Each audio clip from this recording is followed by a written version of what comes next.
Dari sini kita bermula.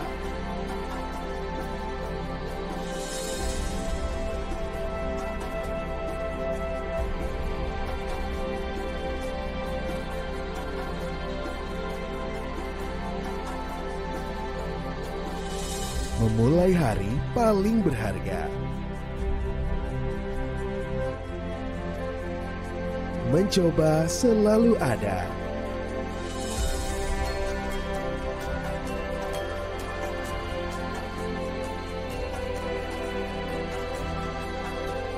Untuk menikmati sebuah karya.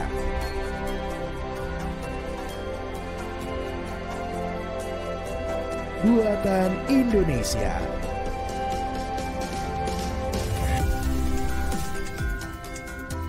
Melangkah bersama.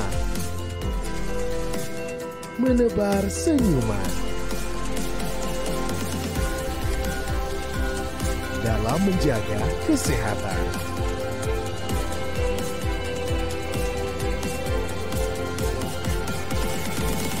Mari melangkah maju bersama Jamu Mustika Ratu. Be healthy, stay healthy.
Dari sini kita bermula.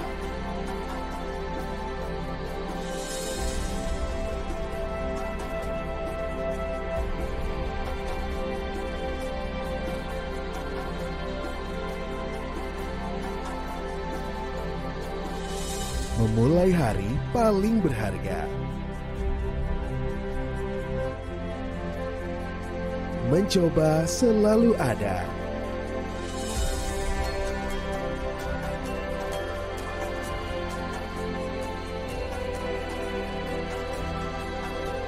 Untuk menikmati sebuah karya.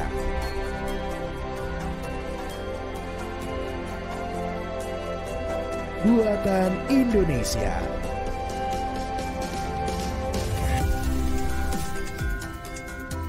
Melangkah bersama. Menebar senyuman. Dalam menjaga kesehatan.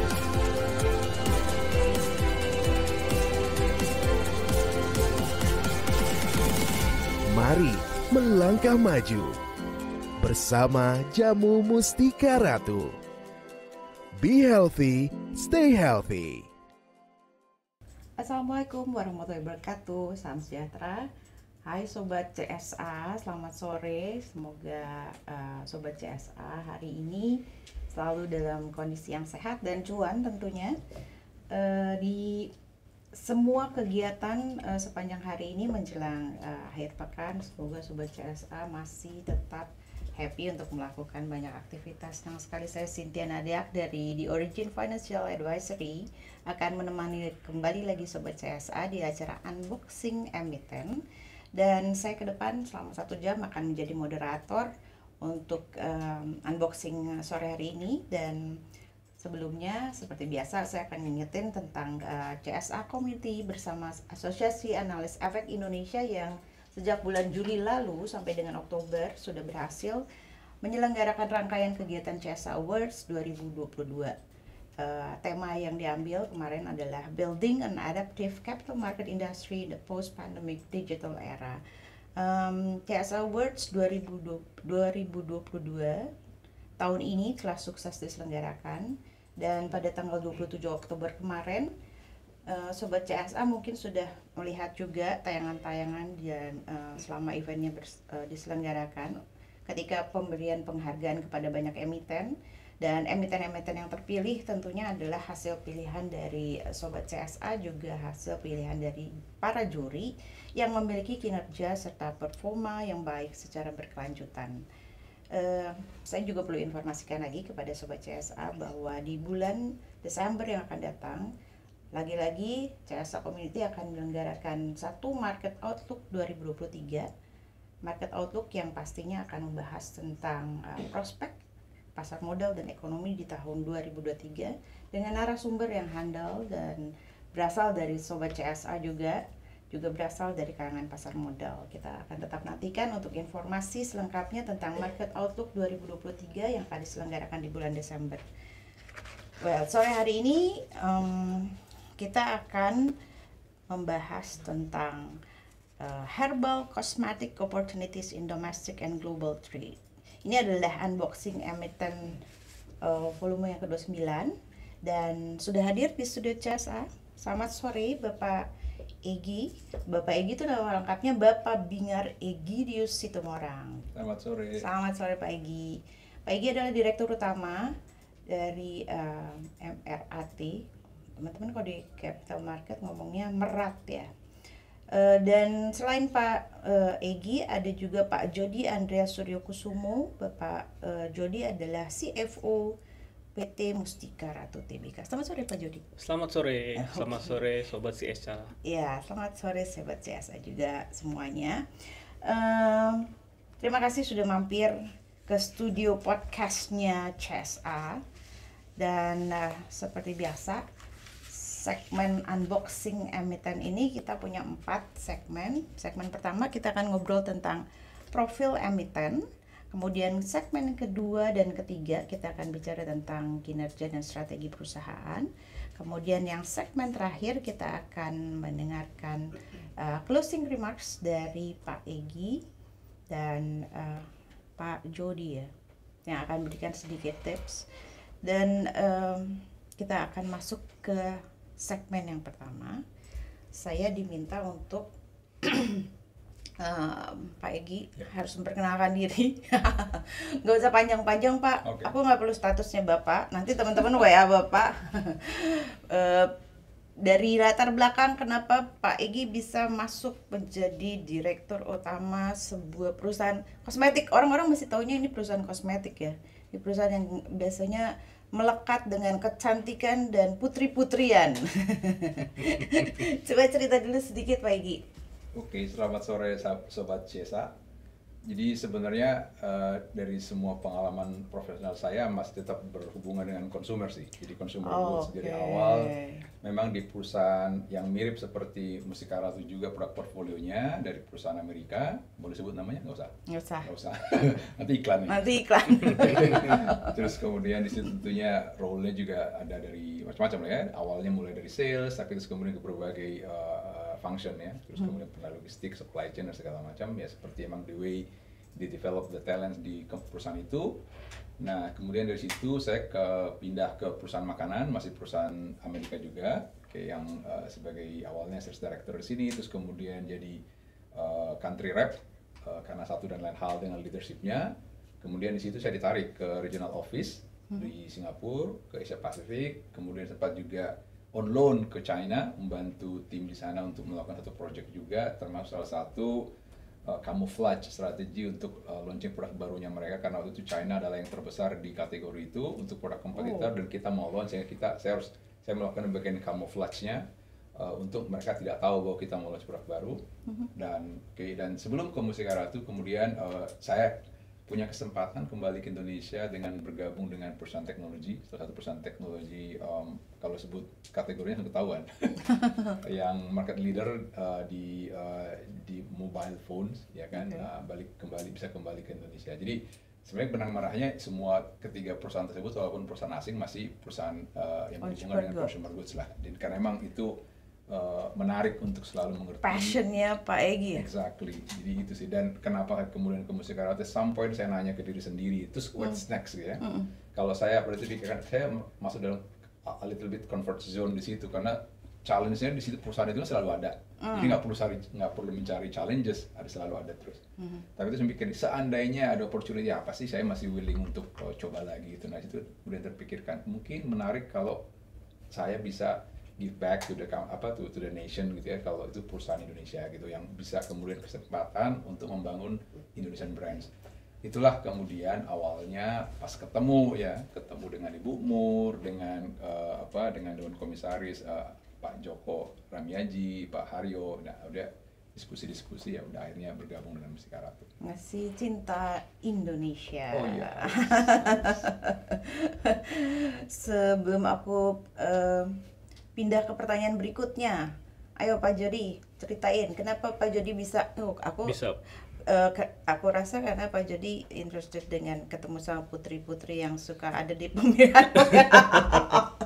Kan kamu udah ganteng, terus putri-putrinya cantik-cantik. Itu one of the trigger yang membuat Anda betah di. Oh enggak juga sebenarnya. Sebenarnya dari dulu itu saya punya pengalaman kerja tuh 16 tahun di Australia.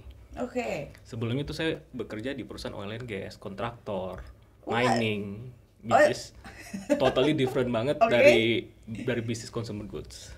Tapi yang saya pelajarin dari semua pengalaman itu, bisnis is all about network dan juga bisnis proses yang ada.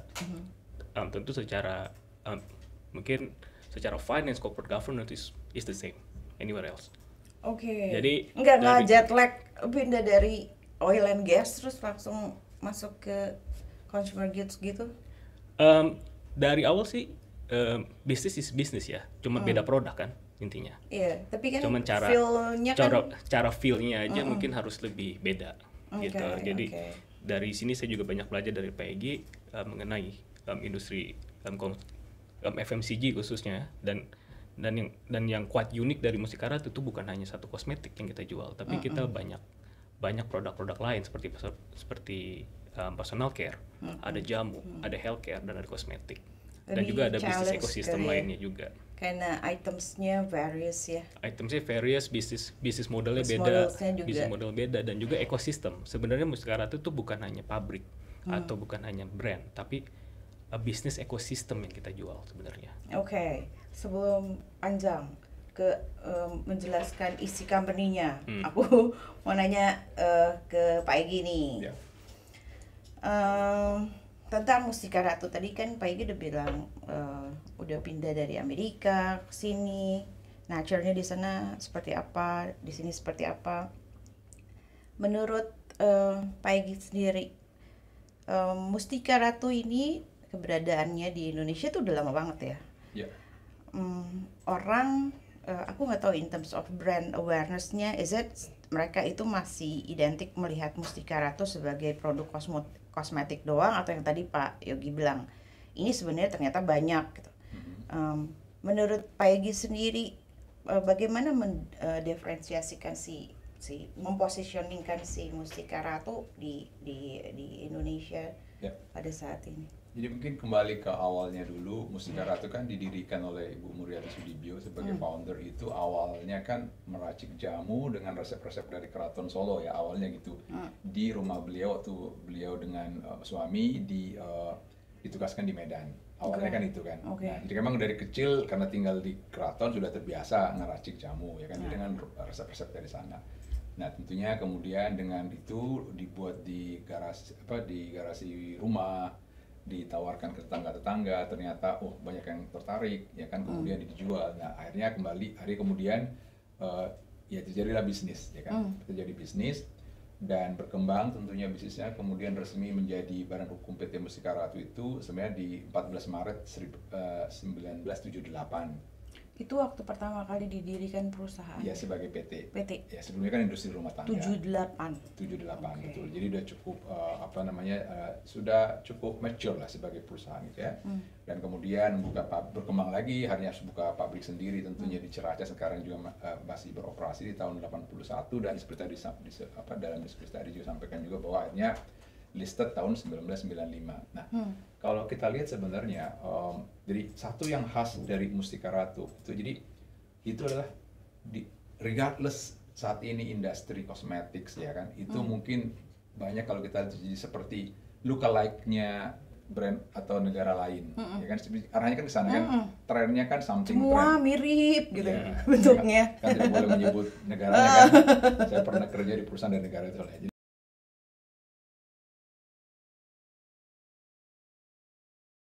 kan produk-produk yang memaksimalkan kekayaan alam Indonesia. Ya. Jadi ini yang kalau menurut saya, kalau yang lain itu oke lah dia punya brand, mungkin sekarang lagi tren. Tapi kalau ditanya, boleh nggak mereka dianggap sebagai ikonnya Indonesia? Tidak. Nggak ada, itu bukan icon, it's just look alike of something else, ya kan?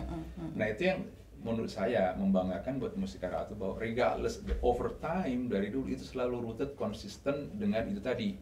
Sehingga kita bisa mengatakan bahwa kita ini harus bangga loh dengan brand yang benar-benar kita bisa klaim dan memang terbukti sebagai ikon di Indonesia, karena memang menggunakan bahan-bahan dari Indonesia, selalu membawa budaya juga, bukan hanya jualan produk tapi unsur budayanya juga ditonjolkan. Mungkin dengan tadi kan Putri Indonesia sebutkan juga, itu kan bagian dari ekosistemnya juga sebenarnya gitu. Jadi itu salah satu menurut saya sih yang juga membuat Mustika Ratu buat saya menarik. Unik ya. Yes, exactly. Ya. Selain tentunya penggunaan teknologi ya pasti, jadi kita menggunakan bahan baku yang dari menggunakan alam hayat Indonesia, tapi kan dengan harus menggunakan teknologi, sains juga kan untuk memprosesnya, untuk kemudian kesini juga dalam hal proses marketing menggunakan digital, omnichannel dan segala macam. Jadi kita boleh katakan mampu tuh memadukan nature, science, dan teknologi untuk kemudian membuat Mustika Ratu menjadi suatu yang sustainable brands yang nanti kita bisa groom over time. Nah itu sih yang menurut saya khas banget. Dan sekarang itu trennya memang balik lagi ke nature kan. Yes. Apalagi sejak COVID ya. Ya, itu banget tuh, berasa banget. Betul. Dan tahu ya, nggak tahu mungkin sobat CSA seperti apa kebiasaannya. Kalau saya sih pribadi, I do prefer untuk menggunakan jamu dari dulu, meskipun aku bukan orang Jawa gitu ya. Tapi jamu itu karena bukan kimia kali ya, jadi buat ke badan lebih enak. Dan I don't know, kayaknya kita hidupnya di Indonesia, jadi rasanya kalau nggak minum jamu ada yang aneh gitu ya. Dan bagus, jamu tidak ada side effect. Ya itu dia. Meskipun dari sisi kedokteran mungkin kadang-kadang mereka suka bilang ini nggak ada nih di dunia kedokterannya, ini nggak, ini uji klinisnya. Terus dari sisi mereka mungkin itu nggak masuk akal. Tapi but again mereka sekarang justru balik lagi ke nature, belajar lagi banyak di kita ya. Mungkin itu juga bagian dari yang kenapa Pak Egy pulang lagi ke Indonesia dan betah lama-lama di Mustika Ratu. Iya, pasti lah. At some point kan setelah melanglang buana bekerja, walaupun base-nya di Singapura, tapi base Singapura dan Shanghai kan. Tapi sebenarnya kerjaannya itu jarang ketemu keluarga karena saya harus muter-muter. At some point kan pasti ada kerinduan juga kan. Rindu jamu lah ya. Ini banyak yang bilang loh, begitu ketemu teman-teman awet muda. Aku nggak berubah. Rasanya jamu. Sama. Berubah. Mereknya Situmorang.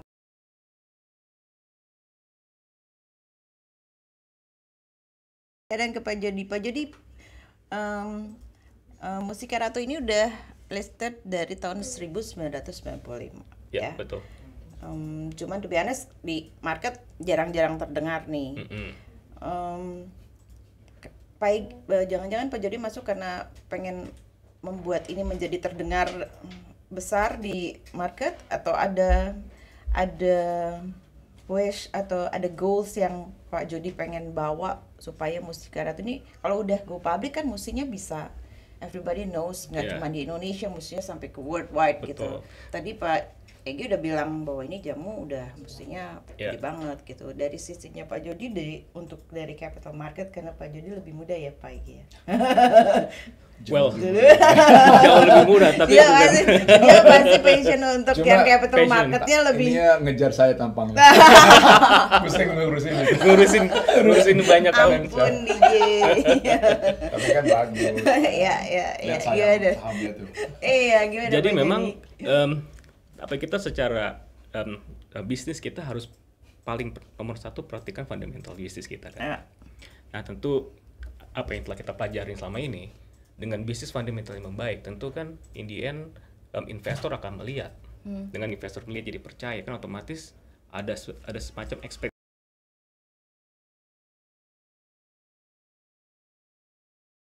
Kan ini jadi tanggung jawab kita untuk bagaimana untuk mengenalkan lebih jauh lagi produk Mustika Ratu. Sebagai corporate juga kita kenalkan. Ya tentu sebagai salah satu jalan itu juga di bagian capital market. Ya tentu bagian merangkaian roadshow seperti ini adalah bagian kita untuk mengenalkan kembali, untuk mengingat kembali bahwa Mustika Ratu kita pernah di sini dari tahun 95 dan kita akan terus berkembang gitu. Jadi intinya itu salah satu jadi passion kita juga untuk bagaimana mengembangkan bisnis Mustika Ratu ke depannya, karena sangat jarang perusahaan yang cukup lama di Indonesia seperti kita dan menghargai banget jamu sebagai intinya kita dan sebagai apa ya namanya heritage-nya gitu ya? Indonesia banget gitu. Jadi kita ini juga sebagai salah satu mungkin dreams kita juga bagaimana untuk memajukan perusahaan ini, jadi kan mengedepankan Indonesia juga. Betul, setuju. Lagi untuk di kalangan muda ya, itu harus ditanamkan gitu, bahwa jangan look like negara lain, karena negara kita memang unik, dan aku bilang sih jauh lebih bagus karena uniqueness-nya nggak ada di mana-mana ya Pegi ya. Pegi aja udah keliling dunia, balik lagi ke Indonesia karena memang di sini memang nature-nya memang bagus ya. Dan yang menarik waktu sempat di Korea ya. Jadi mereka sampai ada yang nanya saya, ini tahu nggak dia ada akar tertentu kan? Saya lagi nyari ini barang-barang ini, loh ya di Indonesia banyak. Nah, sampai kayak gitu. Jadi ternyata apa yang mereka klaim sebagai produknya dia, itu bahan-bahannya dari kita gitu. Nah, cuman kita masih belum mengeksplor how to use it ya. Mungkin kebanggaan terhadap brand Indonesia, buatan Indonesia itu harus terus-menerus dibangkitkan. Nasionalismenya itu PR-nya Pak Egi sama Pak Jody tuh. Kita sama-sama lah. Bagian dari supaya membesarkan Mustika Ratunya ya. Oke, Sobat CSA jangan kemana-mana karena kita akan lanjutkan ke segmen 2. Sebelum kita ikuti pesan-pesan berikutnya, jangan lupa like, komen, dan subscribe channel YouTube-nya CSA. Juga follow Instagram CSA di @CSA_awards.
Bersama dengan saya, Cynthia, dan Pak Egi dan Pak Jody dari Mustika Ratu. Sore hari kita akan memasuki segmen yang kedua tentang kinerja dan strategi. Tapi kalau Sobat CSA lihat di depan saya, ini ada produk-produk Mustika Ratu. Beruntung saya sore hari jadi moderator, jadi saya boleh bawa pulang semuanya ya. Ini ternyata produknya banyak dan bukan hanya kosmetik aja. Jadi nanti selama segmen 2 dan 3 kita akan sama-sama ngobrol tentang produk apa aja yang Mustika Ratu punya dengan kinerjanya seperti apa company-nya setelah 27 tahun. 27 tahun itu bukan hal yang sebentar kalau di capital market ya. So, pertanyaan yang pertama untuk Pak Egi, seperti biasa Pak, ini udah tahun yang ketiga ya, kita udah di endemi COVID ya. Yep. Kemarin ketika COVID, pastinya semua berdampak, tapi ada beberapa company yang justru punya banyak peluang positif dan malah jadi beruntung ketika COVID itu datang. Kalau di Mustika Ratu sendiri ketika COVID terjadi, apa yang terjadi dengan produk dan sales dan perusahaannya itself? Ya, jadi pada dasarnya kan bisnis itu tergantung agility-nya ya. Agility-nya kita dalam setiap situasi bagaimana melihat peluang di balik semua tantangan, masalah, apapun itu gitu kan. Dan itu yang di Mustika Ratu kita lakukan. Jadi di saat pada keadaan COVID yang sebenarnya awalnya kita nggak nyangka juga berkepanjangan. Jadi awal-awal tentunya kita produksi cepat sanitizer karena kita kan di bisnis ini ada loh hand sanitizer-nya. Kan? Walaupun kemudian semua main sanitizer. Yeah. Nah, tapi tentunya kita juga kan ada di bisnis yang juga, jadi sanitizer kita itu ada khasnya juga sebenarnya, bukan seperti mungkin yang lain kebanyakan alkohol yang membuat kulit mudah teriritasi gitu ya kalau sering dipakai. Tapi kita menambahkan sebenarnya ada moisturizer, sehingga itu yang buat mungkin ini nggak bikin kering kan? Tidak. Oke. Karena ada moisturizers-nya. Jadi walaupun nanti kok lengket-lengket, tapi kan itu yang moisturizing. Pada saat itu harus pakai, orang kan gatal-gatal ya. Nah, tapi sanitizer kita karena kita perusahaan personal care anyway gitu. Itu yang misalnya hal yang kita bagaimana kita manfaatkan apa aset yang kita miliki itu kemudian buat produk di saat itu diperlukan. Terus kemudian kan kita perusahaan sebenarnya perusahaan jamu ya. Jadi awalnya kan Ibu Murkan mendirikan Mustika Ratu sebagai perusahaan jamu. Nah itu yang kemudian di saat pandemi juga kita cepat-cepat itu come up dengan itu yang herbal supplement. Ini. Ya, yang Herba Muno. Ya, itu dengan 5 bahan aktif yang semuanya itu adalah tumbuh-tumbuhan sebenarnya yang ada di Indonesia. Apa aja? Ya, jadi ada jahe emprit, ada meniran, betul. Ada sambiloto, akar manis. Ini fungsinya untuk meningkatkan imunitas tubuh. Sebenarnya jadi sehingga kemudian kita punya daya tahan tubuh lebih kuat, sehingga kalau virus masuk kan nggak ada obat virus.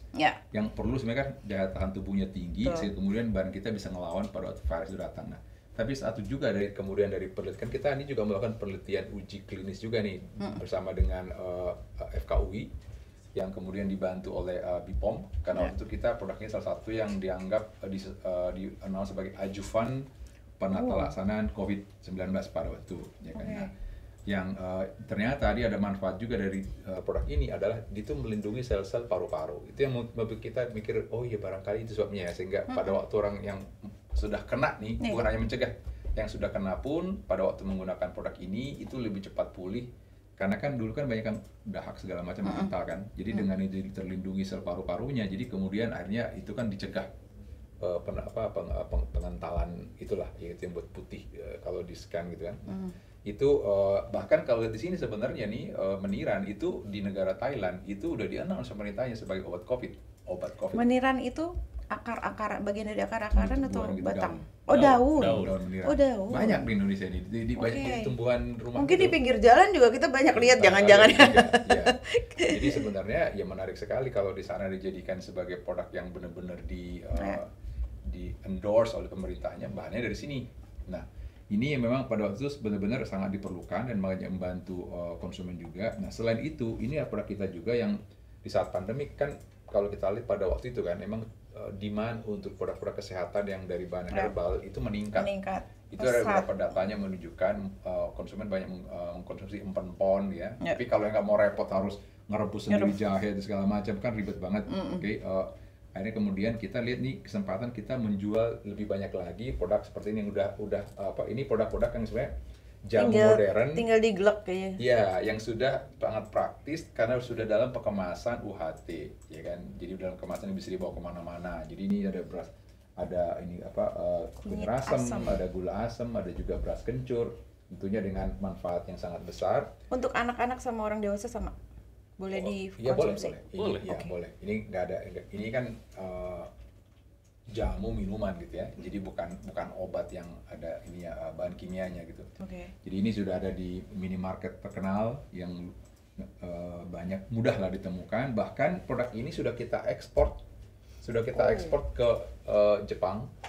Jepang itu kan syarat-syaratnya kalau produk ini susah. Rigid banget. Dan memang kita juga harus melalui semuanya dites. Jadi kita berhasil dengan tentunya masuk Jepang berhasil dengan lebih mudah lagi. Jadi ini masuk ke negara lain seperti ke Australia, ke US. Ya, kalau udah Jepang lewat kemana-mana jadi lebih gampang ya. Nah, kemudian produk-produk jamu yang lain, jamu teh itu masuk juga ke negara-negara Middle East seperti Arab Saudi dan UAE. Ya. Nah, sehingga jadi sebenarnya produk-produk jamu kita ini sudah semakin banyak dikenal oleh negara-negara lain juga, dan ini kesempatan sebenarnya buat kita juga merasa negara lain aja bangga dengan produk-produk buatan Indonesia sih. Kenapa kita enggak? Jadi pokoknya sekali lagi di saat lagi pandemi kita lihat itu sebagai peluang sebenarnya untuk kita nih portfolio ini malah kita kedepankan gitu ya. Dan itu sebenarnya yang mendrive growth-nya kita di 2021 dan ya di semester 1 di tahun ini. Ini apa? Ini bukan yang diminum dong. Ini satu lagi, ini brightening bengkoang. Jadi dari bahan bengkoang untuk bikin kulit glowing. Yeah. So it doesn't matter, nggak harus yang orang untuk menjadi pemutih, bukan. Tapi apapun warna kulitnya kan semua orang kan tuh cantik. Nah yang penting kan lebih glowing aja. Nah ini membuat lebih glowing dengan bahan aktifnya dari bengkoang yang beans ya. Nah ini satu lagi produk yang memang produk yang sudah ada dari dulu sebenarnya, tapi formulanya kita enrich, packagingnya juga kita perbaiki sehingga lebih cocok dengan anak muda sekarang kan yang seperti ini simple begitu. Nah itu yang kita juga baru lakukan launch juga. Ini produk baru atau udah lama? Nah ini produk lamanya sudah ada, warnanya dulu yang kuning-kuning begitu. Oh ini ganti. Masker bengkoang, pernah dengar? Oh iya.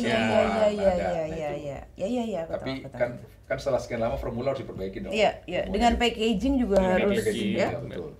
Itu yang kita lakukan dengan produk bengkoang ini lengkap juga, semua lengkap range-nya. Jadi ada body toner gitu ya. Jadi bukan cuma sekedar kosmetik, tapi udah banyak produk-produk yang healthcare ya. Healthcare ada. Jadi healthcare ini suplemen healthcare, ada juga nggak ada di sini jamu laki-laki. Nah, jamu pria tuh, jamu energi. Ada. Pasak Bono Ceng. Nah. Oh itu dari Mustika Ratu. Apa namanya Pasak Bono Ceng? Kenapa Ceng? Karena bahannya kirain jadi kenceng larinya. Apa? Purwoceng. Bahannya Purwoceng. Purwoceng itu ginsengnya. Oh itu bahan ginseng Indonesia. Ginseng Indonesia. Iya. Oh Purwoceng. Coba di Google ada Purwoceng. Coba. Sahabat biasa ada kan Purwoceng. Tongkat Ali sama Tongkat Ali juga dari kalian? Dari Indonesia. Iya. Jadi itu bahannya. Itu juga suplemen. Nah itu diekspor sampai ke Rusia juga. Ke Rusia juga. Rusia masih membutuhkan kekencengan ya? Ke negara Afrika larinya juga, gitu. kenceng ya? Sobat CSA ini benar-benar, kalau buat aku sih quite ini ya, mungkin saya kurang bergaul dan kurang membaca banyak. Ternyata ini produknya banyak dan ini baru dari sekian produk. Ini baru yang sedikit yang kita bisa lihat di sini. Nggak cuman kosmetik tapi ada skincare dan ini skincare kan maksudnya? Betul, skincare, personal care gitu. Ini healthcare ya. Dan itu ini semua bisa dicari dengan gampang. Ya, bisa dengan mudah. Di apotek itu ada tentunya. Terus ini di minimarket yang banyak outletnya itu ada juga. Dan harganya affordable. Very affordable. Ya. Jadi semua kalangan. Ini kalau minuman misalnya antara 5.000 dan antara 5.000 6.000 kan emang murah dong. Kan, ya. Ini gue jualan ya. Itu sekitar 25.000. Murah loh. 25.000 dengan bahan yang sangat alami dan bagus semua. Kadang-kadang kita suka mikir, aduh kemurahan bener nggak ya gitu ya. Malah jadi salah ya. Nah, itu salah tuh. Nah, itu kadang-kadang kan Sementara kalau kita jual masa produk Indonesia Iya mahal, masa, nah, ya. kan jadi Oke, tapi ini nggak, ini packagingnya keren, harganya bagus. Mestinya sih harus di trial ya. Betul. Kalau aku sih emang suka ini. Ini wajib punya karena Iya, kemana-mana iya. kita selalu Masih pakai kan, ini. masih harus Iya. jadi kebiasaan lah untuk selalu cuci tangan dan jaga itu. Sebenarnya ekspor kita bukan hanya 5 negara tadi sebutkan tadi, itu kan yang memang kebetulan belum lama ini pas lagi TI yang JMFW yang di ICE BSD kan kita disaksikan oleh Pak Menteri Perdagangan Pak Zul. Kita sign agreement dapat kontrak nih dari 5 negara itu 2 juta US dollar. Nah, dari 5 negara tadi, dari bayar 5 negara, tapi secara total kita udah ekspor ke 34 negara sebenarnya produk punya kita. Sama dari kapan tuh? Ya mulai dari dulu, tapi lebih banyak sih dalam 3 tahun terakhir. Oke. Ya, 3 tahun terakhir di total sampai saat ini sudah 34 negara. 34 lagi ada yang negara. nambah lagi nanti kita lagi ini 34 yang benar-benar sudah ada transaksi ya penjualan ya. Dan ini rutin, transaksinya rutin. Bukannya nanti masih ada yang dicari lagi, itu belum dihitung tuh nanti ya. Jadi kita juga bersama dengan banyak yang dibantu, terima kasih sekali para duta besar, diplomat Indonesia di luar negeri, para teman-teman dari Kementerian Perdagangan yang di luar negeri, ITPC yang membantu kita juga untuk mencarikan partner-partner yang bagus di luar sana, karena kan kalau ekspor itu kan harus hati-hati juga. Benar. Jadi Kemarin lagi G20 sama B20 ada produk yang masuk. Oke. Tempting. Keren. Boleh sambil diminum juga, cobain nih. Iya nih kayaknya harus coba minum. Ini kalau yang punya GERD nih, punya kunyit asam. GERD, dan kalau datang bulan biar nggak mengurangi nyeri. Kalau saya minum ini rutin tiap hari karena GERD. Oh ini bisa buat GERD, karena GERD lagi happening juga tuh penyakit. Buat nggak terlalu nyeri itunya kan, jadi asam lambungnya ngurangin itunya. Maaf ya sobat CSA, jangan jealous karena saya mau minum ini. Minumannya bisa dibeli kok. dengan sekarang misalnya kita buka aplikasi yang kalau kita bisa pakai online. Iya, kayak misalnya kita kan udah banyak aplikasi Gojek online ya, online itu ada bagian marknya kan. Nah itu tinggal di Google sih, tinggal masukin nama Kunir Asam, keluar produk kita. Jadi udah semudah itu kita menjual. Ya, itu kalau ini yang beras kencur kita tahu lah ya, beras kencur kan energy booster ya kalau pagi-pagi. Pagi-pagi ya. Kan. Ini enaknya sebenarnya kalau masukin fridge gitu ya, dingin. Ya dingin, wah mantap tuh, ya kan. Nah kalau ini tentunya kalau seperti tahu lah, kalau gula asam kan misalnya buat fat burner gitu kan untuk ngurangin ini. Kalau biar nggak feel guilty lagi makan yang berlemak, nah ya. Kayaknya saya perlu itu banyak. Tidak bermaksud gitu. Kayak itu bagus tuh, supaya bisa bener dompet saya ya. Yep. Oke, thank you Pak Egy. Sekarang ke Pak Jody. Tadi ngomongin tentang ekspor ke 30 negara. 34 negara. Oke.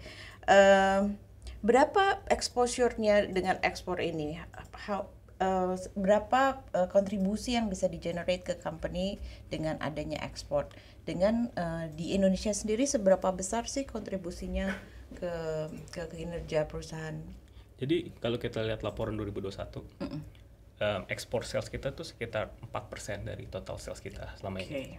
Nah, tapi dengan adanya kita makin ekspansi di bisnis di ekspor, kita harapkan ini akan menjadi lebih besar lagi ke depannya. Apalagi dengan kontrak baru yang kita baru sign juga $2 juta, tentu ini akan meningkatkan lagi sales kita di tahun 2022 dan ke depannya. Jadi kalau dari secara finance, export sales itu sangat bagus. Karena kan memang secara margin tentu lebih besar juga ya kalau luar negeri. Jadi kita push, dan ini juga sebagai salah satu strategi kita ke depannya untuk ini peluangnya masih gede banget karena baru 4% ya. Masih bisa digedein lagi ya. Di lokal sendiri penetrasi di antara kota besar sama kota kecil, Pulau Jawa sama di luar Jawa jomplang nggak percentage aja? Jadi juga sebagai daya tarik Musikaratu ya di emiten, kita juga mempunyai 99% perusahaan distribusi. Jadi kita mempunyai anak usaha nih yang kalau emang tugasnya itu sebagai distributor utama kita. Khusus punyanya Musikaratu atau boleh juga? Bisa juga untuk buat produk lain. Tapi dari distributor utama which is kita juga, ini kita bekerja sama dengan distributor lokal dan juga distributor nasional untuk mendistribusi produk kita dari Sabang sampai Merauke. Nah, itu jadi salah satu bagian pengembangan kita juga ke depannya untuk yang kalau yang tadinya jual hanya di beberapa bagian, kita akan makin banyak lagi titik-titik distribusinya. Nah, tentu ini sebagai salah satu katalis growth kita ke depannya juga. Bayangkan satu produk kita jual 30.000 di satu toko di seluruh Indonesia, kira-kira berapa potensinya kita bisa jual. Dan kemarin ketika COVID juga itu logistik jadi naik daun karena orang kan semua di rumah mau nggak mau harus dianterin ke rumah barang-barangnya. Itu bisa dipakai juga kesempatannya. Ini seberapa? Ini udah dikonsol ke holding income-nya dari dari distribusi itu kita masukin dalam lumayan signifikan, lumayan growing, ada growth atau gimana dengan adanya pandemi itu kita lihat adanya growth di bisnis kita yang di lini bisnisnya khususnya di healthcare dan jamu. Lebih ke health ya kemarin karena orang lebih concern dengan tadi harus sehat dan harus naikin imunitas badan. Betul. Ya. Nah, memang itu jadi salah satu kunci drive kita pengembangan bisnis tahun 2020 dan 2021. Di tahun 2022 ini kita lihat dengan adanya lebih relax ya dari COVID ini, otomatis ya kita harapkan dari bisnis personal care dan kosmetik akan naik kembali. Kan karena udah bisa keluar, udah bisa lebih sering lagi pemakaian. Udah bisa pakai bedak sama pakai lipstick dan kosmetik. Lipstick kemarin 2 tahun jamuran ya nggak dipakai. Ya itu salah satu juga. Sekarang udah bisa jualan lagi ya. Udah bisa jualan lagi dan bisa lebih drive lagi kan. At the same time produk-produk kita yang jamu healthcare ini kan tetap jadi rutinitas. Otomatis kita secara bisnis sudah diversify. Jadi kita sudah banyak produk dan punya kesempatan untuk di setiap industrinya tersebut. Networknya dan ekosistemnya jadi lebih luas dan lebih bisa dimanfaatkan secara optimal ya. Betul. Dengan kondisi yang sekarang. Dengan adanya resesi, inflasi tinggi,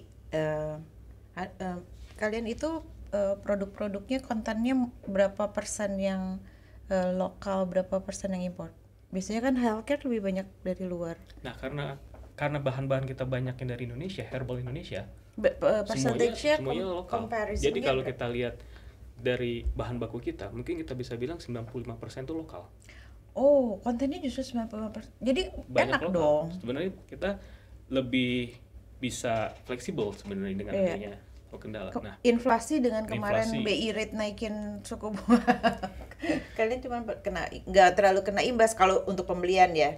Kalau untuk bayar utang tetap kena ya Pak. Ya kalau itu lain ya. Naik. Banknya naikin. Tapi in terms of kontennya justru kalian lebih banyak 90% dari konten lokal. Konten lokal. Ya, tapi tentu ada kayak contoh packaging mungkin harus dari luar negeri karena memang tapi kalau dengan kayak gini semuanya konten lokal itu kan udah nolong banget untuk revenue-nya kalian kan. Betul. Dan juga kita kan sebagai bisnis lokal kita menggunakan supplier dari petani, dari UMKM Indonesia juga. Jadi ekosistem pengembangan kita kan sangat back to us again gitu. Kira-kira. Jadi ada petani-petani yang kayak plasma atau petani yang dibina untuk nanam. Ini kan perlu tanaman-tanaman yang ada yang dibina, tentu kita juga ada yang kita harus ambil kayak seperti contoh salah satu produk unggulan kita minyak zaitun. Mungkin pernah lihat ya minyak zaitun yang ada koinnya itu ya. Minyak zaitun itu ada biji mojokeling. Biji mojokeling itu langka. Itu hanya bisa diambil di hutan. Bayangkan jadi kita punya binaan yang khususnya mencari biji mojokeling. Itu nggak bisa ditanam sendiri. Itu di hutan yang pohon-pohon tinggi. Hutan pohon tinggi. Jadi makanya kalau mojokeling yang bagus berkasih ke kita, yang pecah-pecah ke orang lain.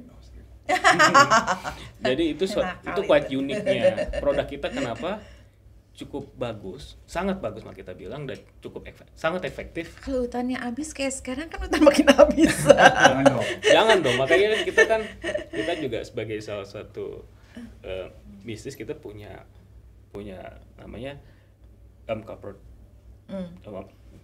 mungkin semacam responsibility juga untuk menjaga ekosistem kita juga. Nah ini untuk sebagai business continuity kita juga. Nah itu adalah quite uniknya kenapa Mustika Ratu itu kita benar-benar dari Indonesia untuk Indonesia juga dan kita ngembangkan gitu. Nah tentu juga ini dilihat sebagai bisnis. Nah karena bahan-bahannya banyak di Indonesia juga, otomatis dari pricingnya kita sendiri kita bisa mengikuti dengan kemampuan pembelian di Indonesia. Karena banyak juga healthcare yang jualannya ceritanya jualan kayak jamu gitu, tapi kontennya juga banyak dari import ya. Jadi cost-nya sebenarnya nggak murah-murah amat juga. Tapi kalau misalnya kayak gini 95% dari lokal kan lebih bagus. Dan sekalian sebenarnya yang menariknya tadi adalah membantu petani ya, UMKM dan petani-petaninya ya. Jadi kalau ngomongin secara imbas dari inflasi global juga ada resesi, mungkin nggak terlalu kena banyak di Mustika Ratu, di produknya Mustika Ratu sendiri ya.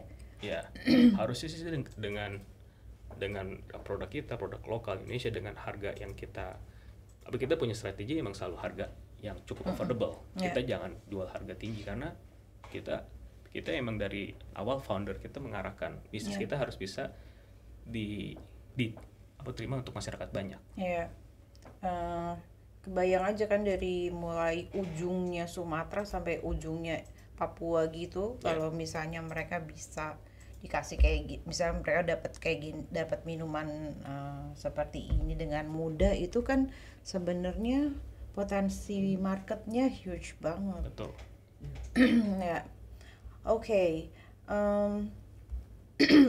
Dengan adanya produk-produk seperti ini, dengan adanya ekspor, to be honest kalau ngeliat di market Mustika Ratu masih belum kelihatan ya.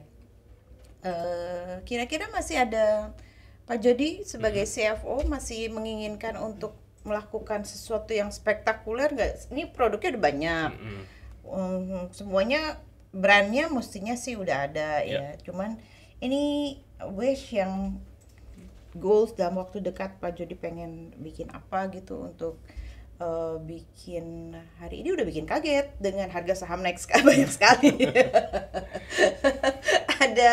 ada wishnya, aku belum nanya corporate action, tapi your wish untuk bikin bahwa company ini dalam 3-5 tahun atau 10 tahun jadi growth-nya cepat, karena yang tadi aku bilang captive market kalian gede banget loh. Betul. Jadi dengan adanya kesempatan bisnis yang sangat banyak ini, tentu kita harus lari sangat kencang. Kita harus bisa menargetkan dan itu harus tercapai. Nah karena bisnis kedepannya kan siapa yang cepat itu siapa yang menang.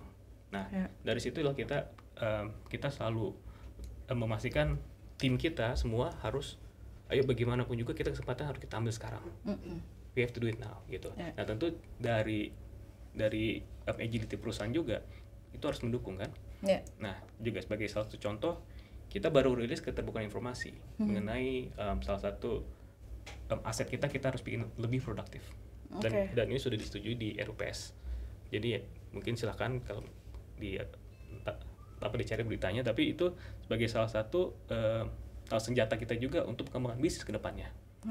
Jadi dengan itu harusnya bisnis kita jauh lebih baik lagi, lebih berkembang lagi, dan opportunity-nya optimalisasi aset kita akan jauh lebih dimanfaatkan. Ya karena kalau nggak dipakai juga ngapain juga kalau nggak produktif ya. Sementara kalian perlu banyak dana untuk membesarkan dan mengeksplor. Paling nggak kan harus lebih bijaksana dan lebih gercep kalau kata orang market ya. Untuk nangkep semua peluangnya. Sampai dengan setelah 27 tahun di capital market, dengan tadi didirikan tahun 78 ya. Pencapaian apa yang paling terbesar yang sudah dilakukan oleh Mustika Ratu? Kalau yang Uti sih kayaknya semuanya apa yang dibikin besar. Cuman itu yang Uti ya sebagai ibu umur gitu kan. Cuman dari company sendiri pencapaian yang huge dan yang menurut kalian adalah monumental gitu, apa yang udah dibikin selama ini?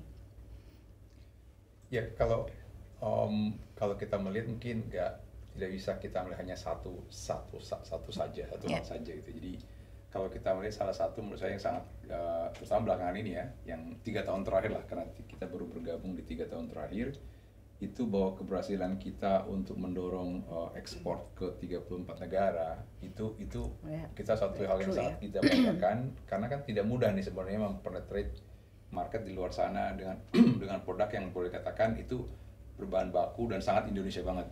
Apalagi makanan ya. Iya, kan mereka paling minuman itu mereka paling sekali ya. Peraturannya itu kita sangat bangga sekali, termasuk kemudian personal care kita juga bisa masuk ke negara-negara Eropa Timur. Itu kan juga berarti kan kok bisa gitu ya. Nah, jadi ini kan produk personal care Indonesia gitu, khas Indonesia, tapi kemudian bisa diterima juga di sana yang seperti body butter, ya kayak hal seperti body scrub, seperti kayak gitu kan. Oh, itu ada juga ya? Yeah, lulur lah, bahasa Indonesianya lulur. Ya, ke Ceko, masuk negara Ceko seperti itu. Lulur tuh menyenangkan sekali menggunakannya loh. Ya, itu sebabnya pas lagi pandemi lulur kita malah naik. Iya. Banyak orang. Karena di rumah banyak di rumah. Iya. Luluran. Nggak pernah kalau gitu kan. Kalau dulu susah banget cari waktu di rumah untuk luluran. Oke. Ya. Iya betul. Jadi Pak.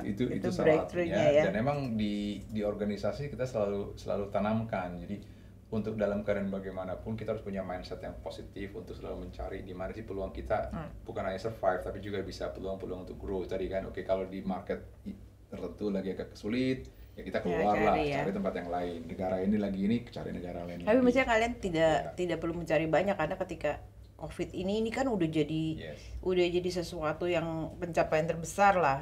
Ya bukan berterima kasih dengan COVID-nya, tapi tapi memang peluang itu memang kadang-kadang datang ketika kita nggak tahu kondisinya ya.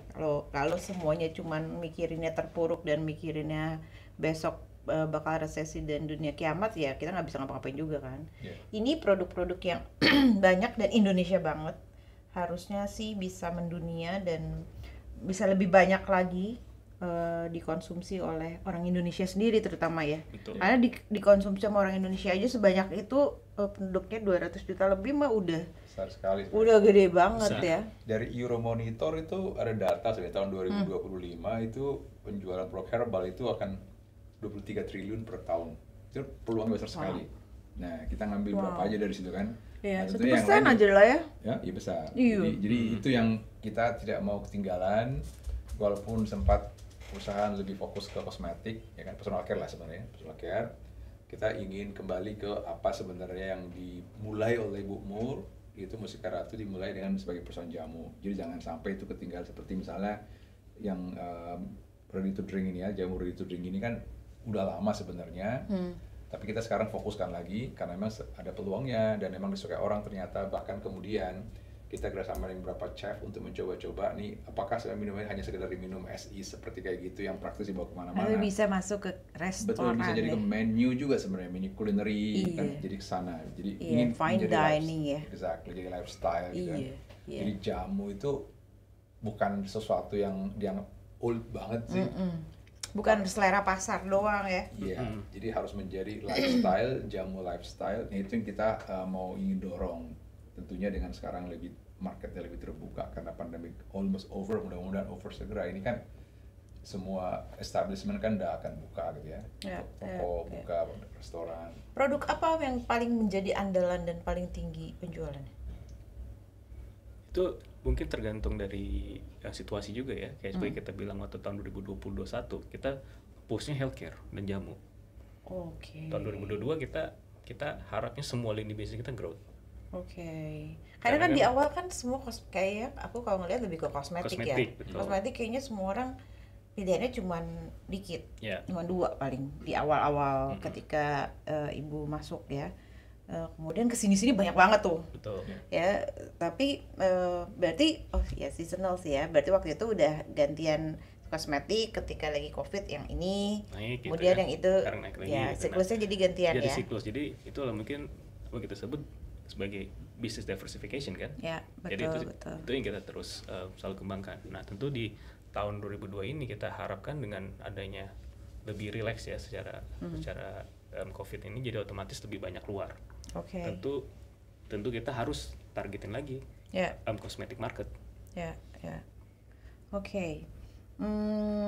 Sobat CSA jangan kemana-mana, tetap di channel kami karena kita akan terus, saya akan melanjutkan minum saya dan kita akan terus mendengarkan informasi menarik lainnya dari Mustika Ratu, dari Pak Egy dan Pak Jody. Tapi kita akan jeda sesaat untuk mengikuti pesan pariwara berikut ini.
Sobat CSA, terima kasih masih bersama dengan unboxing emiten pada sore hari ini. Masih dengan saya Cynthia dan Pak Egy dan Jody juga dari Mustika Ratu.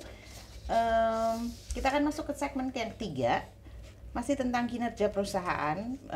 Saya mau tanya ke Pak Jody selaku CFO-nya Mustika Ratu. Kalau dia lihat dari laporan keuangan masih ada unsur-unsur kerugian ya. Kita kalau lihat minus-minus gitu suka deg-degan, ini bener apa enggak sih gitu. Cuman mestinya ada banyak story behind the scene. Kalau misalnya CFO udah ngomong, biasanya kan kita harus dengerin ya. Cerita sebenarnya apa sih yang membuat ini terlihat rugi. Kalau tadi aku sebelum sesi segmen 3 ini dibuka masih ngomongin PBV-nya murah compare to peers yang lain, tapi ada aset juga yang masih banyak yang belum direvaluasi. Nah, sekarang coba Pak Jody ceritakan ada apa sebenarnya. Pak Egy jangan bilang ini insider information, ini the real things. That's the real fact yang kita harus lihat, bahwa memang ini company ternyata diam-diam banyak hiddennya. bahaya nih, no ready wonder. to be uncovered ya kan? Hanya di unboxing emiten selesai gitu ya. Hanya di unboxing emiten nih, dibelah-belah gitu. Silakan Pak Jody cerita. Jadi kalau kita lihat dari laporan keuangan kita, mungkin kita lihat kok asetnya hanya segini ya. Nah, sebenarnya kalau kita lihat, kita runut lagi, intinya tuh semua tuh masih pencatatan at cost. Oke. Masih pencatatan at cost sejak kita mungkin listed di tahun 95. Nah, sejak itu kita belum pernah revaluasi. Itu tidak menyalahi aturan ya. Nah, itu tentu ada banyak semacam strategi juga ya. Kan kalau kita bahas misalnya di yang perpajakan. Ya. Kalau kita revaluasi, yang terjadi kan kita harus bayar pajaknya. Nah, pertanyaan apakah itu efektif untuk tidak untuk sebagai apa perusahaan. Nah, tentu kita juga harus reporting apa adanya. Nah, laporan keuangan kita kan sudah diaudit. Ya. Selalu diaudit juga oleh pihak independen. Nah, tentu dari tata cara standar akuntansi yang berlaku sebagai pencatatan at cost itu sudah benar. Ya kan? Ya. Nah, itu juga sebagai salah satu kenapa senjata Mustika Ratu sebenarnya banyak yang belum dikeluarin. Sengaja ya kamu nggak dikeluarin ya? Bukan begitu, jadi tentu harus satu-satu keluarnya. Harus satu-satu kan. Nah, tentu dalam bisnis kan harus tepat kan. Kapan pakai. Kayak kalau kita di market kan kapan kita beli, kapan kita jualnya harus pas-pas gitu ya. Kan, ya.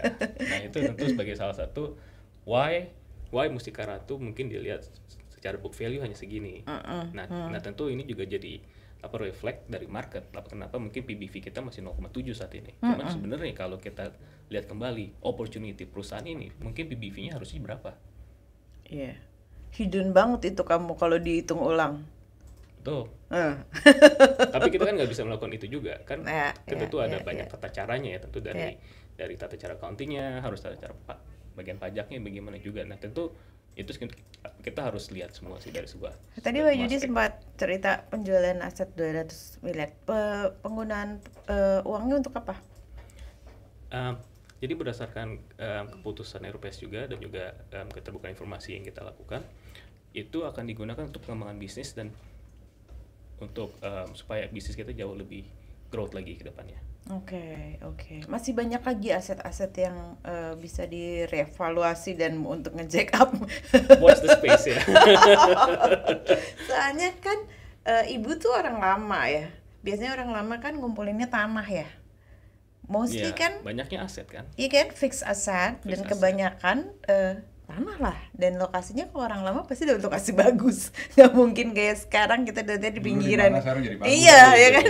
Kalau zaman dulu kan mungkin itu terlihat jauh sekali dan ternyata belinya zaman dulu, sekarang begitu dievaluasi itu harganya udah tuing-tuing ya. Makanya kamu tinggal milih-milih aset mana yang mau dikaryakan dan bisa membesarkan untuk biaya operationnya juga, karena lumayan ya itu. Ya, itu kan sebagai salah satu strategi perusahaan juga dan cara bagaimana kita mengembangkan bisnis kita kan. Nah, kan tentu dalam bisnis itu kita harus mengoptimalkan semua aset yang kita punya. Betul. Karena kan dengan aset bergerak dan terus ini kan akan jadi semacam katalis growth juga untuk perusahaan.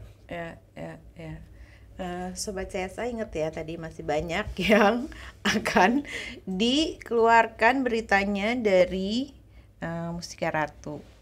Cuman kenapa? Stay tune ya. Cuman saya amazed dengan kenaikannya. Amazed hanya di acara unboxing emiten nih, di belah-belah, karena Mustika Ratu belum kemana-mana ya, baru ada di sini. Mesti dibawa ke banyak tempat nih supaya orang ngelirik. Kenapa kamu naiknya banyak? Oh, ternyata karena banyak hal yang belum dieksplor. Oke. Tadi udah sedikit menyinggung tentang strategi. Ini kan udah COVID, sekarang udah selesai COVID-nya. Terus sekarang Pak Jody tadi bilang mau banyak lagi hal yang harus dibesarkan untuk membantu menaikkan performa kinerja company-nya. Kira-kira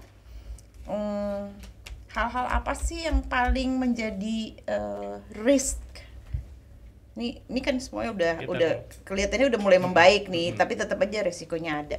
Yang paling high risk gitu untuk supaya growth-nya ini bisa tetap sustain, hal yang paling beresiko yang harus dihadapi itu apa aja? Tentu dari semua bisnis kita harus ada kajian resiko ya. Tentu dari tadi yang kita bilang ekosistem bisnis kita kan cukup diverse. Nah tentu dari semua bisnis model ada resikonya yang kalau kita harus ukur dan bagaimana cara kita mengatasinya atau mitigasinya. Tentu dari ini semua adalah resiko dari daya beli masyarakat. Daya beli masyarakat harusnya dengan pricing yang kalau kita sudah set dalam strategi yang kita punya itu udah cukup untuk harusnya mengcover apabila ada penurunan daya beli. Harga kita tidak mahal, harga kita affordable, ya kan? Nah ini kan jadi salah satu opsi juga buat masyarakat untuk apa? Karena dengan harga segini bisa mendapatkan a quality product at this price, at this level. I think this is salah satu kunci kita ke depannya juga untuk growth kan. Ya, karena kan kayak yang tadi di awal segmen kita cerita bahwa ada inflasi, ada kenaikan suku bunga yang masih berlanjut mungkin di Indonesia nggak akan ketemu resesi heavy seperti di Amerika atau di Eropa kali ya, tapi balik lagi daya belinya kita yang paling ditakutkan kan. Kemarin-kemarin kan kita udah ngerem ya, duit sebenarnya ada karena di dana pihak ketiga di bank tuh duit nambah terus gitu. Cuman orang untuk spendnya itu justru malah jadi takut ya. Jadi ini adalah one of the risk yang membuat ya nggak cuma Mustika Ratu kali ya, hampir semua sektor tentu akan melihat daya beli masyarakat sebagai salah satu either opportunity atau kalau kayak gitu ada compensate-nya nggak sih? Maksudnya harganya tetap sama tapi size-nya jadi kecil gitu, di downsizing gitu, ada gitu-gitunya sih? Ya bisa saja. Jadi sebenarnya kan banyak triknya lah ya. Jadi tapi yang paling penting kan sebenarnya adalah sebagai perusahaan kita harus selalu harus bisa mengerti apa sih kebutuhan konsumen saat ini kan. Kan sebenarnya kan pada dasarnya begini, setiap manusia itu kan punya life cycle ya, mulai dari lahir sampai nanti bertumbuh kembang kemudian dewasa. Jadi itu semua kan life cycle itu kan menimbulkan kebutuhan untuk produk untuk mereka sendiri. Nilai itu dalam kehidupan kan juga ada stressor yang buat kita kan juga jadi saya ini jadi perlu healing nih dan sebagainya kan. Apa-apa healing. Iya, udah sekarang kan. Nah, jadi dengan selalu untuk mengerti apa keadaannya konsumen, kebutuhannya konsumen. Nah, kita kan harus selalu berusaha nih stay relevan dengan mereka. Tentunya stay relevan dengan mereka itu selain memberikan produk yang cocok dengan kebutuhan mereka, juga kan dengan tentunya di harga yang mereka sanggup untuk beli. Nah, caranya untuk kita affordable itu kan banyak caranya lah, ya kan caranya. Jadi, untuk Mustika Ratu, solusi-solusi itu secara keseluruhan tadi yang disebut ekosistem itu kita sebut adalah seperti holistic wellness solution. Jadi banyak tidak selain produknya, terus kemudian juga di harga berapa gitu. Terus cara kita mengkomunikasikannya itu selalu kita perbaiki karena cara mengkomunikasikan produk kita, brand kita kepada konsumen di masa dulu dengan sekarang dengan target konsumen yang berbeda, itu kan berbeda nih. Jadi kita stay relevan ini memang yang harus kita exercise terus menerus sehingga konsumen pun terus melihat bahwa kita ini brandnya Mustika Ratu itu, produk Mustika Ratu tetap relevan buat mereka gitu. Nah itu yang kita lihat contoh misalnya produk-produk kita. Jadi ada nih minyak zaitun lemongrass, mungkin ini apa namanya udah tahu tuh apa saya nggak tahu, tapi bisa dicoba karena di minimarket itu juga sudah ada. Itu adalah jadi buat minyak buat pijet jadi hangat kan, karena ada serahnya kan hangat.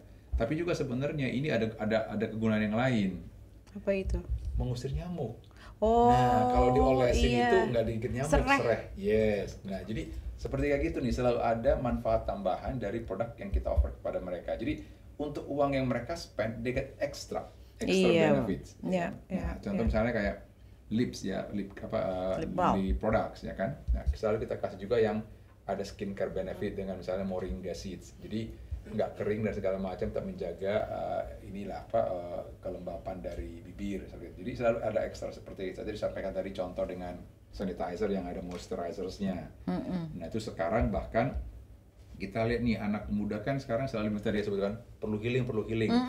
Nah itu kita pikir nih kita punya produk minyak zaitun yang sebenarnya lebih ke skincare kan, jadi buat pembersih, yang bisa buat pembersih bedak atau kosmetik dan segala macam, bisa ya buat kalau pijat-pijat begitu juga bisa gitu kan. Nah, jadi lebih ke skincare, tapi kita tambahin lagi benefitnya buat dengan healing aromaterapi. Nah, jadi kan bisa dipakai di spa gitu. Bisa di ya? spa, tapi dengan ukuran yang kecil bisa bisa dibawa. dalam purse itu kan bisa begitu ya, jadi mudah dibawa kemana-mana aja. Lagi kerja, gua stres nih misalnya nih lagi nih, ya gimana, terus pakai ini dulu ya kan, sambil ya bersihin apa mungkin. Nah, hal kayak gitu. Jadi itu contoh-contoh yang kita lakukan. Jadi emang kan tidak selalu lebih affordable itu juga dalam bentuk ukurannya dari minyak zaitun, tapi kita juga ada extra benefitnya, nggak cuma sekedar minyak zaitun yang sekarang dibuat dalam botol lebih kecil. Kalau hanya itu aja mah itu kanibal ke produk yang sekarang. Tapi kita bikin line up yang dan semua orang juga udah bikin itu kali. Iya. Ya? Kita bikin line up yang baru, memang lebih affordable karena per ininya cuma 10.000, ya kan, per botolnya 55 mili. Harganya 10.000 rupiah. Wow. Ya, tapi ada tadi healing aromaterapi tadi tuh, ya kan, ada tiga aroma. Nah, kan berarti ada manfaatnya sehingga buat konsumen juga merasakan, oke lah, gua boleh lah 10.000 lah, itu bisa bawa kemana-mana dalam purse, nanti ke jalan-jalan kemana begitu kan. Anyway, ini sepertinya produknya sih produk yang buat segmen, kalau aku ngelihat nama ibu biasanya cenderungnya segmen A untuk A kelas. Tapi kalau misalnya dengan harga itu berarti boleh ke segmen yang di below ya. Nah, jadi sebenarnya ini gimana nih persifnya ini kan seperti itu. Memang ini nih yang targetnya jadinya kemana ini? Sebenarnya kan kita kalau melihat dari jumlah konsumennya, itu kan dari jumlah konsumen pasti kan lebih banyak di BNC. Ya. Di SSC-nya kan BNC kan. Jadi sebenarnya kan itu yang market yang tentunya ya banyak banget kan itunya. Jadi kita tentunya kan targetin ke sana gitu. Walaupun memang dari produk secara kualitas memang ya kalau yang konsumen di kelas A konsum, ya mereka nggak akan merasa ini produk murahan, nggak bakalan, ya kan nggak bakalan seperti kayak gitu. Tapi kalau mau kita jujur secara kan tadi pricing strategi dengan komunikasinya, emang kita fokus ke di mana konsumennya banyak, ya kan. Itu yang kita mau targetin, itu which is di SSC, BNC gitu. Oke. Karena untuk mengeducate-nya kan beda-beda ya strateginya ya. Kalau untuk yang BNC, kalau dibilangin untuk apa tadi? Buat healing kali mereka taunya healing itu mijat atau nggak digosok-gosok udah kelar gitu ya. Do it yourself kan, do it yourself dengan 10.000 mungkin cukup buat seminggu 2 minggu kan, ya enak ya lumayan banget gitu, membantu gitu kan. Nah, walaupun sebenarnya sih kita siap dengan juga kalau untuk produk-produk premium, karena misalnya mungkin sobat CSA mungkin nggak tahu bahwa produk kita juga masuk ke amenities-nya di chain hotel yang kelas atas, ya kan? Jadi seperti grup, boleh sebut nggak? Boleh. Hotel-hotel kan ada ya. Hotel yang kelas bintang 5. Oke. Kan ada bintang 7 kan? Bintang 7 pusing dong. Nah iya, itu kita masuk ke sana gitu. Jadi amenities-nya itu kita yang supply gitu. Nah tentu dengan pakai white labeling atau ada nama? Nah, ada brand tertentu. Anargia. Itu brand Anargia. Kalau produknya Bapak nggak apa-apa dong. Ya, Anargia. Produk brandnya Anargia. Jadi dan mereka bolehkan untuk masuk ke mereka dengan brand itu bukan white label. Iya. Dan nanti tapi harus ke mereka dulu eksklusif, ya kan, kita supply, nanti setelah itu kita jual ke retail, boleh juga oleh mereka gitu. Jadi karena tapi mereka pakai chain-nya mereka untuk jualannya. Untuk ini nggak dipakai di kamar-kamar. Tapi maksudnya kalau misalnya orang mau beli selain itu boleh di retail ya nggak tahu sih, mudah-mudahan mereka jual juga kan.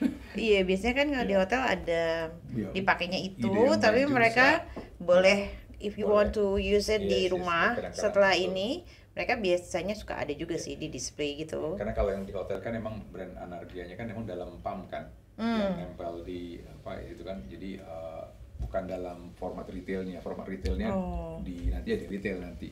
Oke. Tapi ya kita mulai dulu dengan karena itu gede nggak Pak size-nya? Untuk yang kelas bintang enggak, untuk yang in terms of untuk produksi ke mereka. Value-nya itu lumayan. Nah, kita kan baru mulai di berapa chain? Karena kan ini kan chain ini sebenarnya kan pemiliknya beda-beda. Ini very niche product. Kita sebenarnya mau men-challenge ourselves lah sebenarnya kan. Kita bisa nggak sih masuk ke market yang premium? Itu kan tadi.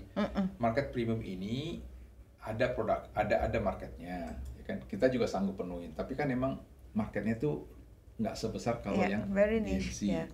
Jadi itu yang tadi kita sebenarnya bisa saja masuk ke sana, strateginya beda-beda tentunya, kayak masuknya entry-nya dari mana dulu. Lebih ke jualan brand ya.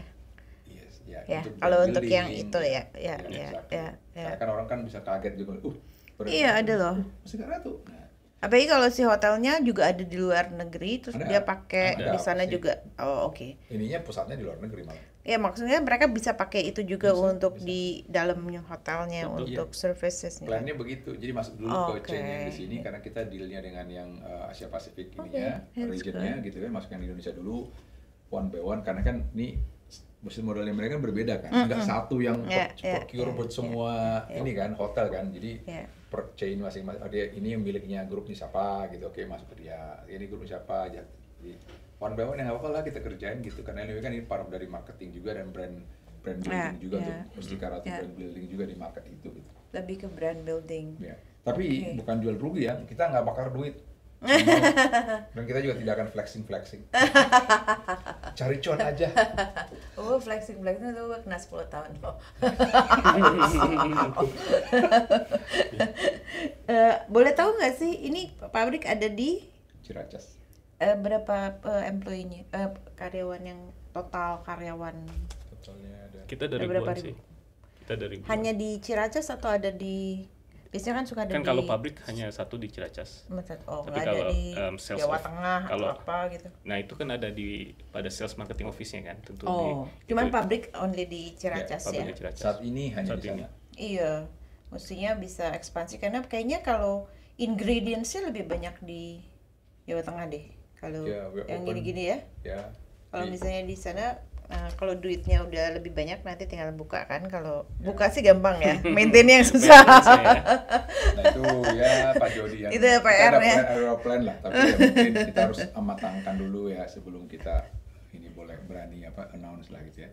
Tapi pasti kita melihat semua kesempatan kan tadi kan mindsetnya kita kan pokoknya apa sih yang mendrive growth kan harus begitu kan karena kan kalau di bisnis seperti kayak ini growth itu penting banget untuk absorb cost kan karena cost bagaimanapun pasti kan dari tahun ke tahun meningkat. Jadi kalau kita nggak grow ya kita habis aja itu kan dimakan inflasi gitu. Jadi kita harus grow lebih cepat daripada kenaikan cost. Nah tentunya harus selalu profit mindset juga oriented juga sebabnya dalam tim kita juga kita ada tim task force khusus yang selalu melihat nih.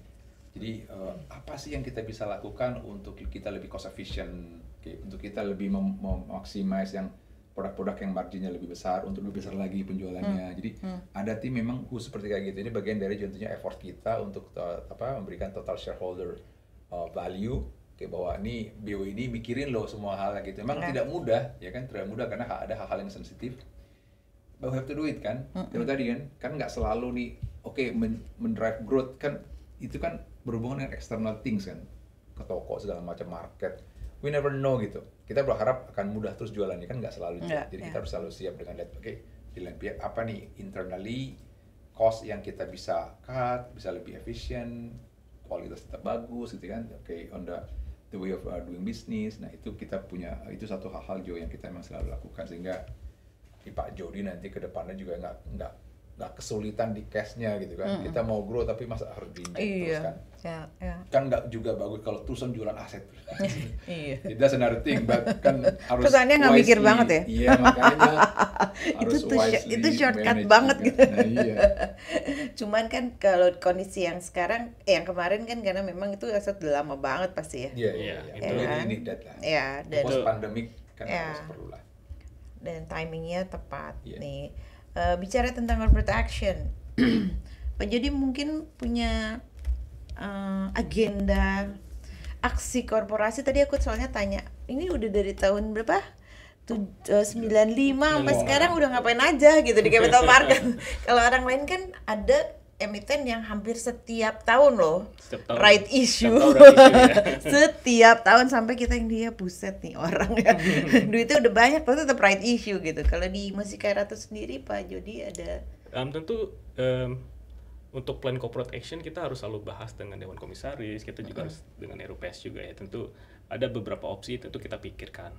Apakah dilakukan atau tidak kita harus tentu menunggu persetujuan ya. Tapi yang kemarin kan udah penjualan aset. itu juga salah satu bagian dari co-protection kan yang kita lakukan. Kalau in terms of dividend, kalian rutin nggak kasih dividen? Nah dividen itu harus bahas lagi ya. Tapi terakhir kasih dividen kapan? Itu sekitar tahun 2013. Wow, lama ya. Udah lama. Itu aku cuman remind aja. Biasanya sih kita yang di capital market suka notice mana aja company-company yang mungkin dia nggak perlu untung gede-gede gila-gilaan gitu, tapi ada company yang memang dia care dengan investornya ya. Jadi memberikan dividen adalah bagian dari kebaikan hati dan rasa kebersamaan ya, ketika kalian udah go public, kalian udah listed, punya investor banyak, jadi kayak ya sesama shareholders lah paling nggak berbagi. Jadi meskipun yieldnya nggak gede gitu, tapi ada ya. Ada gitu. Dan rutin itu akan menjadi satu hal ya, tambahan ya buat emiten, buat investor, terutama investor retail. Aku nggak tahu nih porsinya investor retail dengan institusi di Mustika Ratu gimana?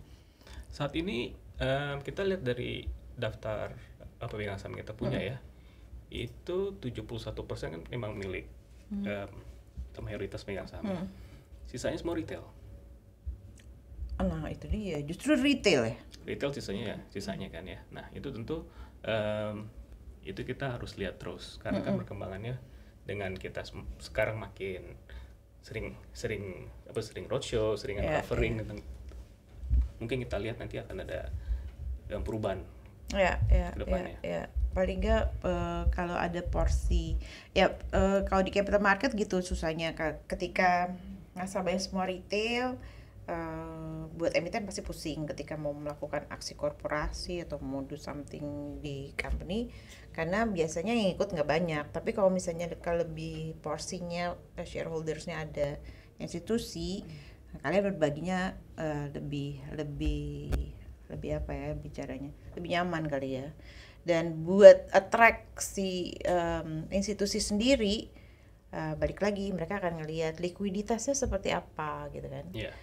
Kalau nggak liquid ya gue bisa masuk, gue nggak bisa keluar, buat apa gitu kan. Meskipun holding periodnya mungkin panjang kalau institusi ya, rather than si retail yang beli pagi jual sore gitu kan. Cuman dari investor retail sendiri kita perlu untuk likuiditasnya ya. Dan untuk atraksi investor retail ya ini mau nggak mau bapak-bapak berdua harus rajin jalan-jalan, cerita-cerita bahwa ini loh produknya banyak dan ini Mustika Ratu kan? Ya, dan dengan kehadiran bapak-bapak berdua Mustika Ratu lebih kelihatan muda ya. Bapak-bapaknya masih muda, Mustika Ratunya kalau ngelihat Ayang kan udah lama banget ya. Dengan kehadiran manajemen yang masih muda-muda, mestinya kita ngelihatnya ini ada something yang new yang bisa growing, access di market ya. Oke. Untuk biasa kalau namanya pabrik gitu pasti ada resiko management, ada ESG, ada banyak SOP yang relate sama corporate governance, sama green gitu kan. Di Mustika Ratu sendiri apa yang kalian sudah bikin? Nah, tentu kita sebagai pabrik kita banyak regulasi yang harus kita penuhi ya. Kan tentu yang dari bagi ini nih health drink skincare ya. Pasti. Nah itu jadi salah satu nilai tambah juga untuk kita sebenarnya. Sebagai contoh kita harus dapat ISO certificate. Nah, itu salah satu bagian dari konsisten kita untuk menjaga SOP dalam pabrik kita juga. Nah tentu kita juga sebagai perusahaan Indonesia kita dapat regulasi, dapat izin dari BPOM dari setiap produk kita. Nah itu semua dites rigidly oleh BPOM dan juga kita harus konsisten kan dalam menjaganya. Dan juga kita juga ada halal sertifikasi. Oh iya. Produk itu penting banget itu. Produk kita semua halal. Oh iya. Produk kita halal. Kan? Ngomong-ngomong halal, ini termasuk yang gini-gini juga all halal. Iya, semua halal. Ada sih. Oke, karena kan ada beberapa kalau yang dari luar yang ada campuran. Ada campuran yang mungkin tidak bisa ya. Nah, kalau produk kita semua halal karena memang bahan-bahannya kan alami. Bahan-bahan alami dari proses pembuatannya, proses dalam kita menjaga semua line of factory. Yang itu kita tetap jaga, kita tetap konsisten, kita menjaga proses itu kan. Jadi ya itu juga sebagai satu nilai tambah untuk kita. Kita ngelihatnya itu bukan hanya sebagai regulasi yang harus ngatur kita, tapi kita lihat juga sebagai nilai tambah. Ya. Tentu itu juga sebagai jaminan mutu kan, jaminan mutu untuk konsumen bahwa produknya bagus, aman, dan halal. Ya, dan harganya murah. Harganya mudah dijangkau. Oke, kita sudah selesai dengan segmen 3 kita. Sebelum kita memasuki segmen tanya jawab, buat teman-teman yang mau bertanya silakan ya, tuliskan di room chatnya buat yang ikutan lewat Zoom atau bisa WhatsApp untuk ke CSA numbers. Kita akan memasuki sesi tanya jawab setelah ini. Sebelumnya kita akan ikuti pesan-pesan berikut ini.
Dan saya Cynthia. Kita masuk di sesi pertanyaan, tanya dan jawab. Ada pertanyaan dari Aceh. Namanya Kiki. Saya Kiki dari Aceh. Makasih ya Kiki pertanyaannya. Bagaimana potensi segmen healthcare? Kemudian berapa besar target pertumbuhan atau porsi segmen tersebut? Potensi healthcare ya? Ya, dengan berapa total perolehan dari sumbangan dari healthcare, Dan berapa anggaran capex perseroan tahun ini? Jika ada, digunakan untuk apa aja? Dan sudah ada, jika sudah ada, terserap berapa persen? Itu pertanyaan dari Kiki. Pak Jody kali yang jawab ya? Ya, boleh. Saya mungkin jawab sebagian yang tanpa angka. Ya, silakan Pak. Iya, kalau tadi mungkin sudah sampaikan sedikit, kalau yang berhubungan dengan potensi di bisnis healthcare ini kan kita kan healthcare yang di herbal ya. Jadi tadi sampaikan tadi bahwa menurut Euromonitor itu tahun 2025 itu potensi produk herbal itu 23 triliun. Jadi itu potensi yang sangat besar tentunya dan masih tumbuh. Sebenarnya di year on year itu tinggi banget. Saya angkanya nggak dibaca sini, tapi memang pertumbuhannya itu di atas 7-8% di kategori ini. Jadi ini masih kita Mustika Ratu benar-benar berada di bisnis yang memang kategorinya bertumbuh. Selain tentunya kita tahu kosmetik setelah pandemik kan pasti juga balik lagi nih. Di pre-pandemic kan tinggi banget growth-nya, turun di pandemik secara keseluruhan, walaupun produk kita bukan banyak di tapi di personal care, dan sekarang naik lagi. Nah jadi sekali lagi kita ada di market yang juga lagi tumbuh juga gitu.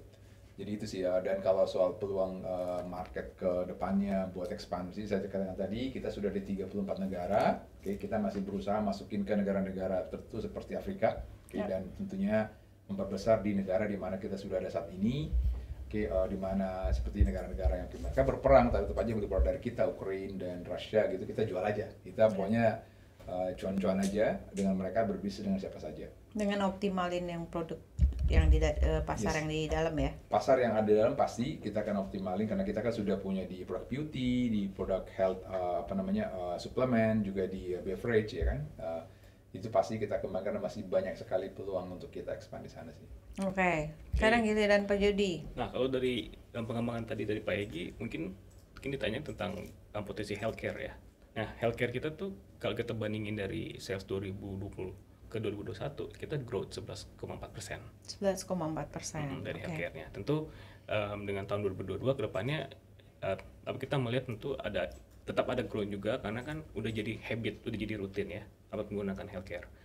Kan healthcare ya seperti yang kita bilang suplemen kesehatan ya, juga sebagai sanitizer udah jadi sangat yang rutin. Nah, tentu dari situ nanti pertanyaannya apakah akan terus growth? Ya harusnya sih tetap growth ya ke depannya. Lalu tadi juga menjawab pertanyaan tentang capex. Nah, capex di industri kita bukan dilihat hanya sebagai pabrik ya. Jadi Mustika Ratu itu yang tadi kita jelaskan sebagai bisnis ekosistem di health and beauty wellness ya. Jadi capex di kita itu bukan berarti kita invest beli mesin baru atau apa. Itu juga kita bisa lihat sebagai investasi apa yang kita lakukan di marketing. Nah, sebagai contoh dengan kita tahun ini kita banyak engage dengan brand ambassador yang masih muda. Sebagai contoh kita dengan yang produk bengkoang brightening, kita menggunakan Mawar Eva Riong sebagai brand ambassador.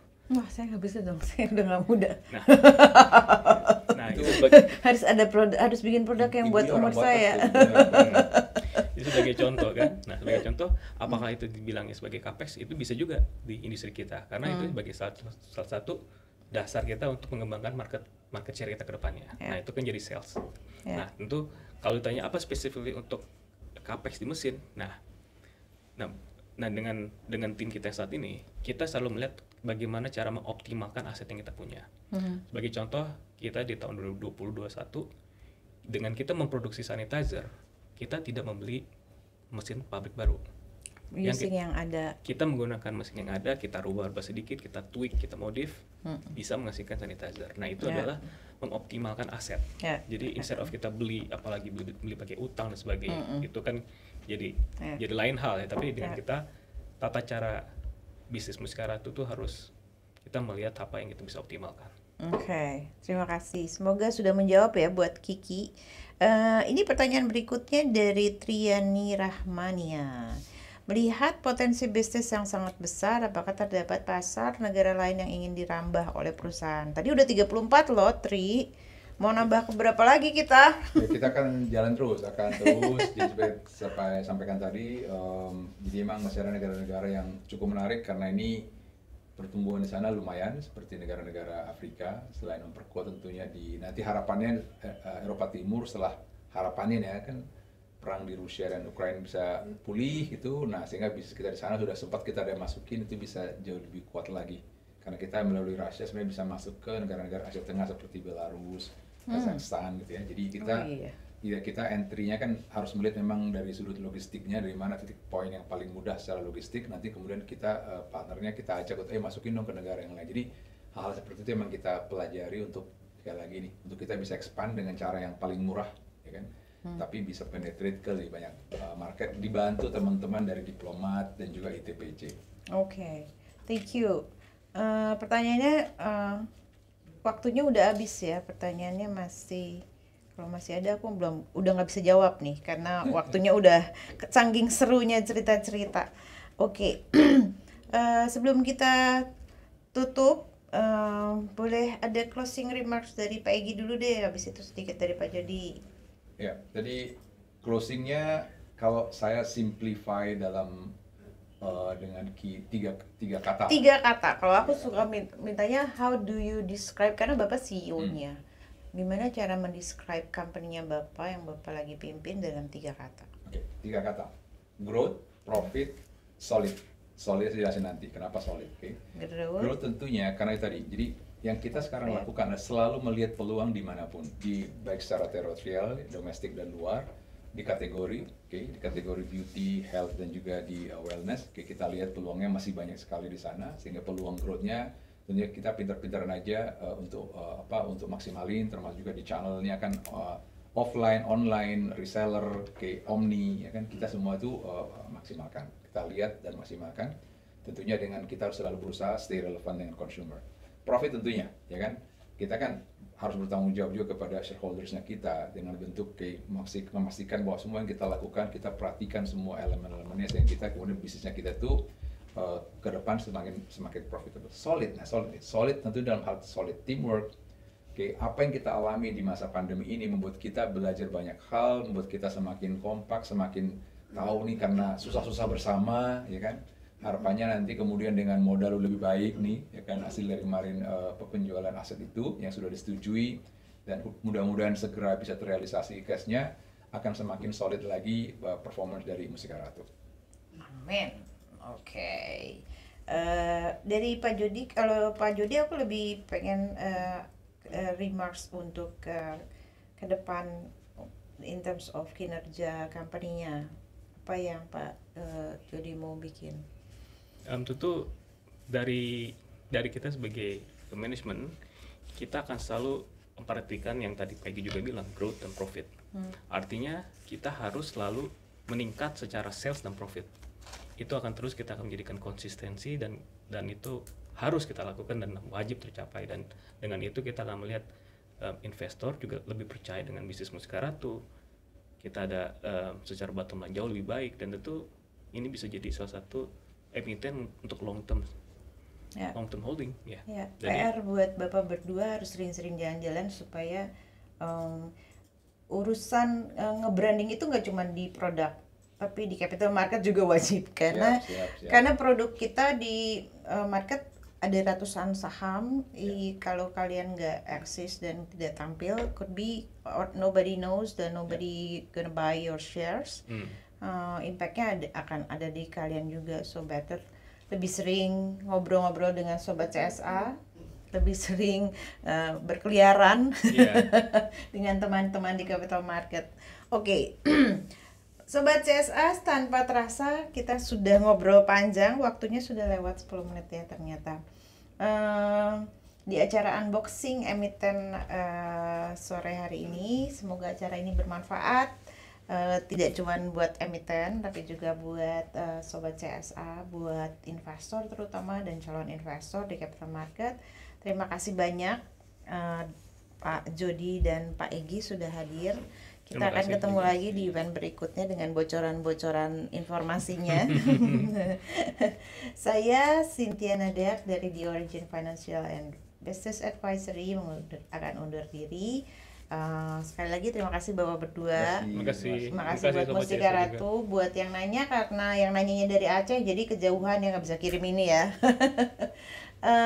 Jangan lupa like, komen, dan subscribe untuk channel YouTube-nya CSA, dan Follow juga Instagram kami di @csa_awards. Kita akan bertemu lagi di acara unboxing emiten berikutnya. Selamat sore dan sehat selalu, sukses selalu untuk kita semua. Sampai jumpa.